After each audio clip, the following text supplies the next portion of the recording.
My name is Nora Kessler. I am 35 years old. And the day my parents asked me for $85,000, I still had the seating chart from a wedding they never came to.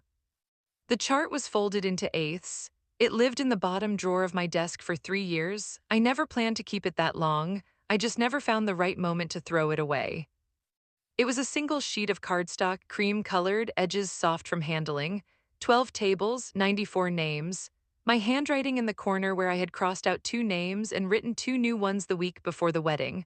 One of the crossed-out names was my mother's, one was my father's. I sat at my kitchen table on a Tuesday in October with that chart in front of me. Daniel was at the sink behind me, rinsing a coffee mug. The house was quiet the way houses get quiet at 9 at night in November when the heat clicks on and off and you can hear it. I had not taken the chart out in over a year. I do not know why I took it out that night. Maybe because my mother had called that afternoon and used a voice she only uses when she wants something. Maybe because I already knew what was coming and some part of me wanted to look at proof before the conversation that I had once been someone they chose not to show up for. Welcome back to Calm Drama Stories. This is where we share real-life inspired tales of family conflict, betrayal, and the quiet strength it takes to stand your ground. If these stories speak to you, drop a comment and be sure to subscribe.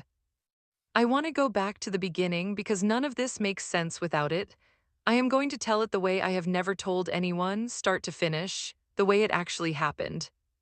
I grew up in Kettering, Ohio, in a brick house on Stroop Road with a detached garage my father converted into a workshop he barely used.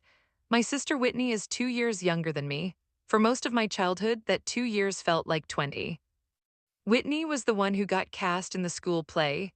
Whitney was the one whose science project got entered into the regional fair.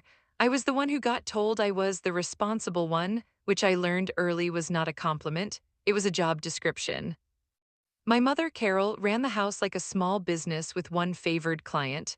My father, Richard, worked at a parts distributor in Vandalia and came home tired and let Carol make most of the decisions that mattered. Neither of them ever said out loud that Whitney came first. They never had to. I could read it in where the good plates went out and for whom.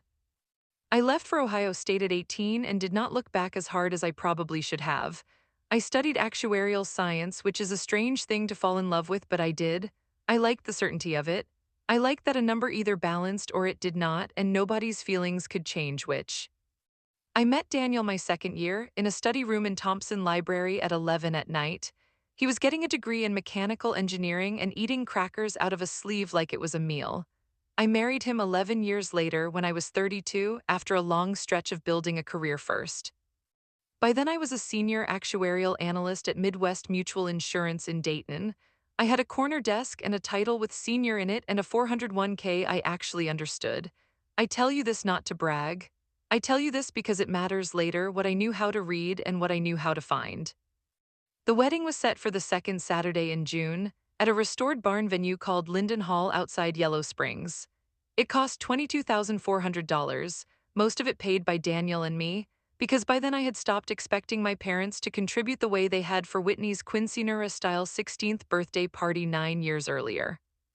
I sent the invitation to my parents in February. Save the date cards had gone out in December. There was no excuse for confusion about the timing. I called my mother in March to confirm the room block at the inn down the road, and she said, "We'll see, honey," in a tone that should have told me something, but I did not let myself hear it. In April, my mother called to tell me Whitney was pregnant with her second child and that her husband, Greg, had booked a baby moon in Maui for the second week of June. I remember standing in my kitchen with the phone against my ear, looking at the calendar on the fridge, the one with my wedding date circled in blue marker. "The second week of June," I said. "Mom, that's my wedding." "I know, sweetheart," she said, "but Whitney needs this. With the new baby coming, who knows when she'll get another chance to travel like this." I did not say anything for a moment. I remember the refrigerator humming behind me. I remember thinking, she is not asking me, she is telling me. "You and Dad are going to Hawaii instead of coming to my wedding," I said. I needed to hear it out loud in my own voice to believe it was real. "It's not instead of," my mother said. "It's just timing, these things happen." They did not happen, they were chosen. I knew the difference even then, even while some smaller, younger part of me kept hoping I was wrong.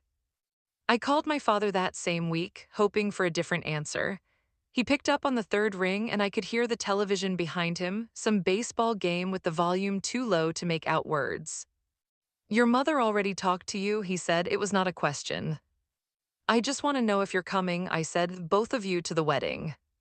There was a pause. I heard him exhale, the way he does when he is choosing a sentence he has already decided he is going to say. Whitney's pregnant, Nora, he said. This trip means a lot to her. We already paid for our flights. I'm getting married once, I said. My voice did not shake. I made sure of that. You'll have plenty of time to celebrate after, he said. We'll take you and Daniel out to a nice dinner when we get back. I hung up the phone and stood in my hallway for a long time. I did not cry right away. The crying came later in the shower, where it always seemed to come for me, where the water made it easier to pretend it was not happening. I want to tell you about the seating chart now because this is where it comes back in. I had already drawn two place settings at table 1, the family table, for Carol and Richard Whitfield. I sat at my desk 3 weeks before the wedding and crossed both names out with a blue pen. I wrote in my Aunt Diane and her husband Walt instead. My hand was steady when I did it. I remember being almost proud of how steady it was. Aunt Diane is my mother's older sister, the one nobody in the family quite knows what to do with because she says things out loud that everyone else only thinks. She had raised her own kids mostly alone after her divorce, working as a school secretary in Beaver Creek for 30 years. She showed up to everything. She showed up to my wedding 3 weeks early in her head, calling twice to ask what she could bring. The wedding happened. I want to tell you that part plainly because I think people imagine these stories end in some dramatic collapse, and mine did not. The ceremony happened at 5 in the evening with the barn doors open to a field going gold in the light. 94 people came. 2 of the most important people did not. Daniel's parents walked me partway down the aisle because mine were not there to do it, and his mother cried more than I did. I remember looking out at the chairs and finding the 2 empty seats at table 1 before I found anything else. Aunt Diane caught my eye from across the room. She did not smile. She just nodded once, the way you nod at someone when there is nothing to say that would help. My mother sent a gift 2 weeks later. It arrived by mail, a crystal serving bowl from a department store registry, no card. I put it in a cabinet I never opened and did not think about it again for a long time. That was 3 years ago. I am telling you all of this slowly because I need you to understand what was already sitting underneath the table by the time my parents called me this past October asking for $85,000. I did not see my parents much in the years after the wedding. We spoke on the phone, mostly logistics, mostly short. Whitney had her second baby, a boy named Cooper, and I sent a gift and a card and did not go to the hospital because nobody told me which hospital and I had stopped asking. My mother called me on a Tuesday afternoon in early October. I was at my desk at Midwest Mutual reviewing loss ratios on a block of commercial auto policies when my phone buzzed with her name on the screen. I almost let it go to voicemail. I did not. Nora, honey, can you talk? She said. Her voice had a brightness to it I had learned over 35 years to be careful of. I'm at work, I said. What's going on? It's about your sister, she said. She's having some trouble with the house. Greg lost his job back in July and they're behind on the mortgage. My stomach did something quiet and small, a tightening I felt before I understood why. I did not say anything right away. How behind? I said. They're 4 months behind, my mother said. The bank sent something about foreclosure. Your father and I want to help, but we don't have that kind of money sitting around, not since the roof. What kind of money are we talking about? I said. 85,000, she said, the number coming out fast, like she had practiced saying it quickly so it would not have time to land. That covers the back payments and gets them current and ahead a little so this doesn't happen again. I looked at the loss ratio spreadsheet still open on my screen, columns of numbers that made sense in a way this conversation did not. And you're asking me, I said, because. Because you're good with money, Nora, she said. You always have been, and honestly, you're in a position to help in a way we just aren't anymore. I want you to notice something here, the same thing I noticed sitting at my desk that afternoon. She did not say, we are asking you because you are our daughter and we love you and we know you would want to help your sister. She said I was good with money. She was asking the accountant, not the daughter. I need to think about it, I said. Of course, she said, but honey, time matters here. The bank gave them until the end of November. We hung up. I sat at my desk for 11 minutes without touching my keyboard. My coworker Priya, two desks over, asked if I was okay, and I told her I was fine because that is the kind of thing you say at work, true or not. Tell me in the comments, if your family showed up for everyone but you and then needed you the most, what would you do? Tell me in the comments. I read every single one. And if you haven't subscribed yet, now is the time because what happens next is the part I've been building toward this whole time. I did not say yes that day. I also did not say no. I told my mother I needed to look at our own finances, which was true, and I told Daniel that night, sitting on the edge of our bed with my shoes still on. $85,000, Daniel said. He was not angry. He was doing the math the way I had taught him to, the way we did everything together by then. That's almost our whole house fund. I know, I said. And these are the same two people who flew to Maui instead of coming to our wedding, he said. He did not say it cruelly. He said it the way you state a fact you are trying to fit next to another fact and finding they do not fit at all. I know that too, I said. I did not sleep well that week. I kept thinking about the math of it, not just the dollars, but the older math, the math of who gets chosen and who gets asked to pay. I decided I needed more information before I decided anything. That decision is the one that changed everything that came after. My parents invited Daniel and me to dinner the following Sunday at the house on Stroop Road, the same house I grew up in. My mother made pot roast, the way she does for occasions she wants to feel like they are not occasions. Whitney and Greg were there too, with the kids upstairs watching something loud on a tablet. I want to describe this dinner carefully, because every small thing in that kitchen told me something my mother did not say out loud. We sat at the same table I had eaten at as a child, my father at the head, my mother to his right. Whitney sat across from me. Greg sat next to her, quiet in the particular way of a man who knows he is the reason for the conversation about to happen and would rather not be in the room for it. My mother set the pot roast down and adjusted the lid on the gravy boat before she sat. A small motion, the kind of thing you do with your hands when you do not want to look at anyone yet. So, she said once we had all served ourselves, I'm sure Nora told you what we talked about. She did, Daniel said before I could. We really appreciate you even considering this, Whitney said. She was looking at her plate, not at me. Her fork moved a piece of carrot to the side without eating it. I know it's a lot to ask. It is a lot, I said. I have some questions if that's okay. My father set his glass down a little harder than he needed to. Not a slam, just a sound that told me he had hoped this dinner would not include questions. What kind of questions, he said. How did you get 4 months behind without anyone telling me until now, I said. That's 3 or 4 months of mortgage statements. Did Whitney not see them coming? Greg cleared his throat. I lost my job in July, he said. I didn't want to worry anyone until I knew if I'd find something else. Is the house in foreclosure right now or pre-foreclosure? I asked.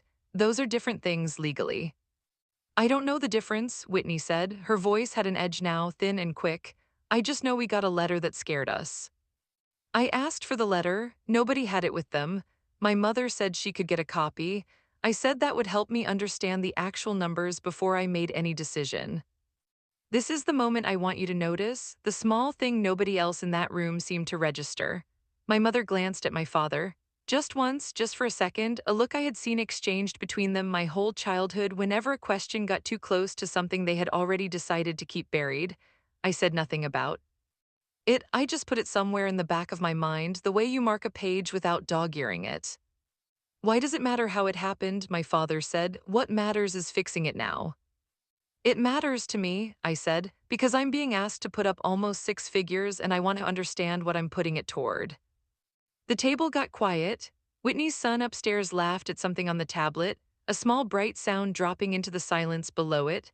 My mother stood up to get more gravy nobody had asked for, the kind of motion a person makes when sitting still has gotten too hard. I drove home that night with Daniel beside me, the headlights catching the long stretch of Route 48 between Kettering and our house. Neither of us spoke for a few miles. That look, Daniel said finally, between your parents, you saw it too. I saw it, I said. What do you think it was? I don't know yet, I said, but I'm going to find out. I want to tell you about my Aunt Diane now, because she is the person who saw the most and said the least, for longer than anyone in our family deserved.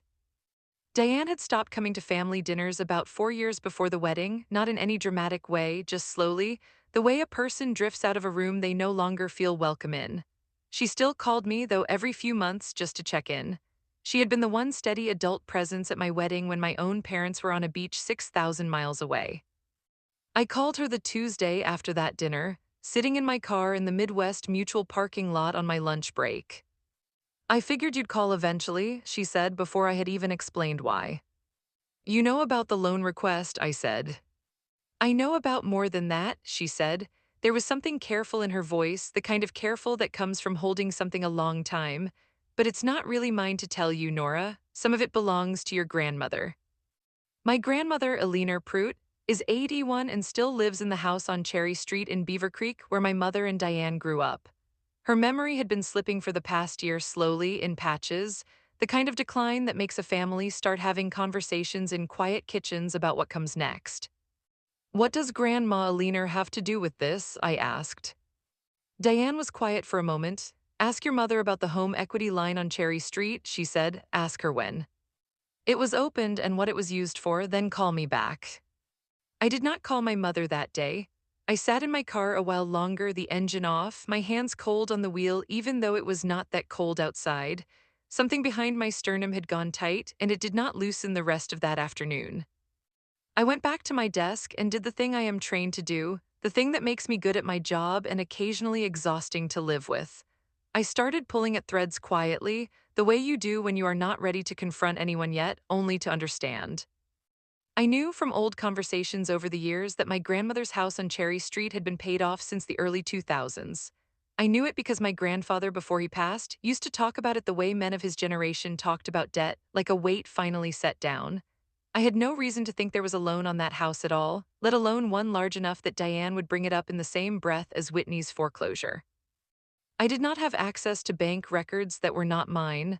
I want to be clear about that, because what happened next did not come from me snooping somewhere I had no right to be. It came from a place I did have a right to be eventually because of what came a few weeks later. My grandmother fell in her kitchen on a Thursday in late October.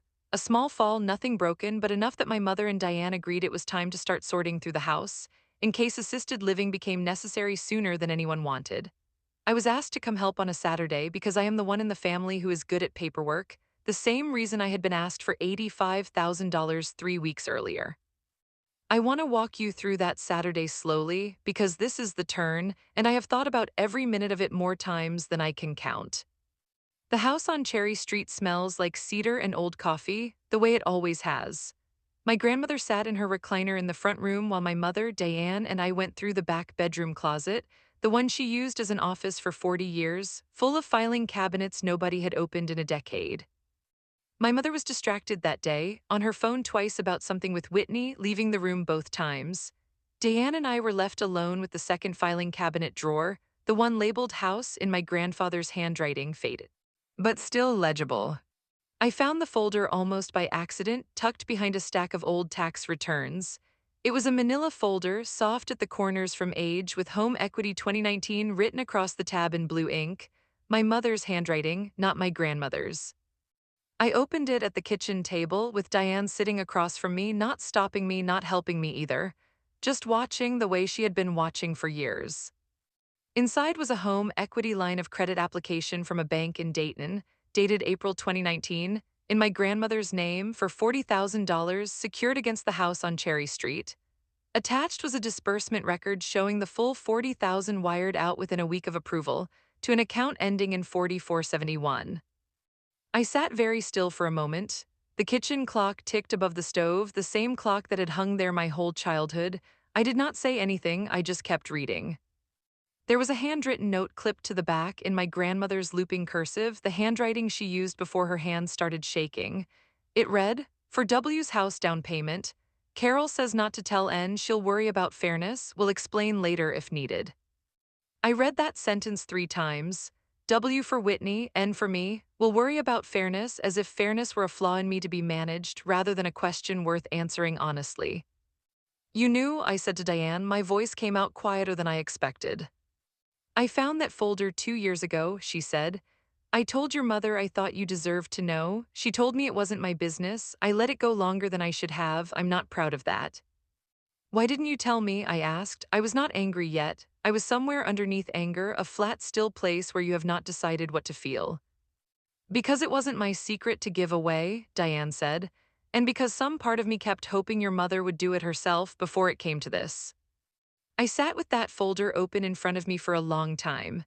$40,000 taken against my grandmother's house in 2019 to help buy Whitney and Greg's first home, hidden from me, while my own wedding got planned the following year without a dollar from either of my parents and without their presence at all. I want to tell you what I did next because I think it matters that I did not scream. I did not confront my mother in that kitchen. I photographed every page of that folder with my phone, carefully, page by page, the way you document something you are not yet sure how you will use. I drove home that evening in silence. Daniel could tell something had happened before I said a word. He has learned, over our marriage, to wait for me to find my own opening instead of asking too soon. They borrowed against Grandma's house, I said finally, somewhere on Route 35. $40,000 for Whitney's down payment. In 2019, nobody told me. Daniel did not say anything for a moment. His hand stayed steady on the wheel, but I saw his jaw tighten. And now they want $85,000 from you, he said, on top of that. Now they want $85,000 from me, I said, to fix a problem that exists partly because of a loan nobody paid back. That second part I did not know for certain yet, not that night. I found it out 3 days later when I called the bank listed on the paperwork, using my grandmother's name with her permission because by then I had told her gently what I'd found and she had cried and then she had said, "Find out everything, Nora, I want to know too." The loan officer I spoke with, a woman named Patricia, could only confirm what was on record since I was not an account holder myself, but my grandmother got on the phone briefly and authorized her to speak to me about the basics. The home equity line from 2019 had never been paid down. It had only grown with interest, compounding quietly while nobody mentioned it at a single family dinner for 5 years. The current balance, Patricia told us, was $58,000 and change, against a house now worth roughly $310,000, according to the county auditor's site I checked that same afternoon. My grandmother had been living, this whole time, in a house quietly carrying debt she did not fully understand had been taken out in her name. I sat with all of this for almost 2 weeks before I said anything to my parents. I want to be honest about why. Part of it was strategy. Part of it was simply that I needed time to feel what I was feeling without an audience. I went through what I can only describe as a private accounting of my own life. Late one night, with Daniel already asleep beside me, I lay there making a list in my head, almost against my will, of every time I had been the one expected to understand, to wait, to give way, while Whitney got chosen. The wedding was only the most recent entry on a much longer ledger. I did not cry that night exactly. What I felt was lower than crying, something settled and heavy in my chest that did not move when I breathed. I have learned that grief for a relationship you are still inside of feels different than grief for one that has ended. It does not have an exit, it just sits there taking up room. My mother called twice during those 2 weeks, asking if I had thought more about the 85,000. I told her I was still reviewing things. That was true. I did not tell her what I was reviewing. I asked my grandmother during one of those quiet weeks why she had never told me about the loan herself in 5 years. She was sitting in her recliner, a blanket over her knees, when she answered.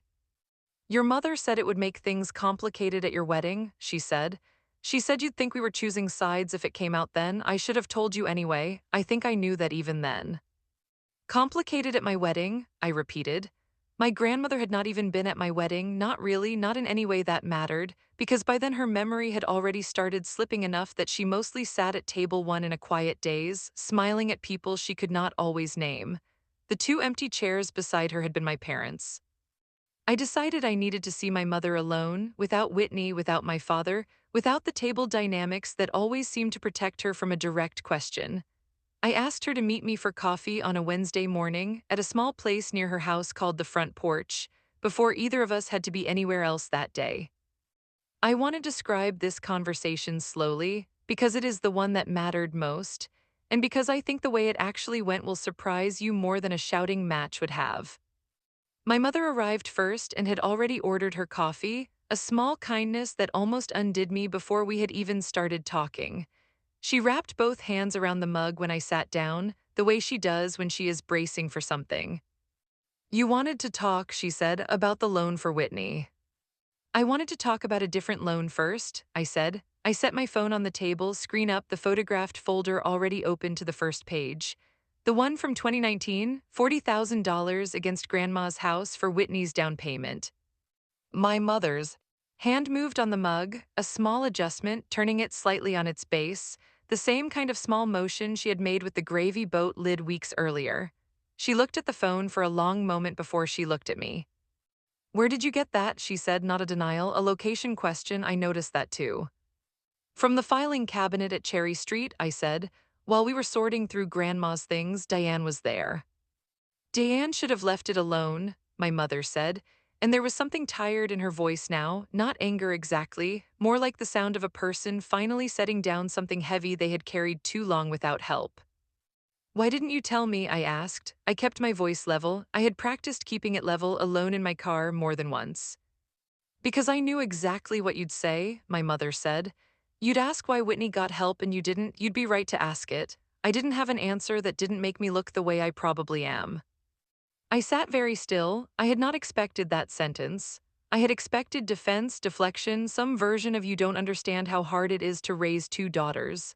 I had not expected her to simply tell me I was right. And now, I said, 5 years later you're asking me for 85,000 more to fix a house that's in trouble partly because of a loan that was never paid back. My mother looked down at the table. Her thumb moved along the rim of the mug, back and forth, a small, repetitive motion. I didn't put those two things together until you just said it out loud, she said quietly. I think I didn't want to. Did Dad know? I asked. He signed the original paperwork with me, she said. He knew. We agreed not to tell you because we thought it would hurt your wedding planning, and then enough time passed that telling you felt impossible. I want to tell you what I felt in that moment in my body because that is the only honest way I know how to describe it.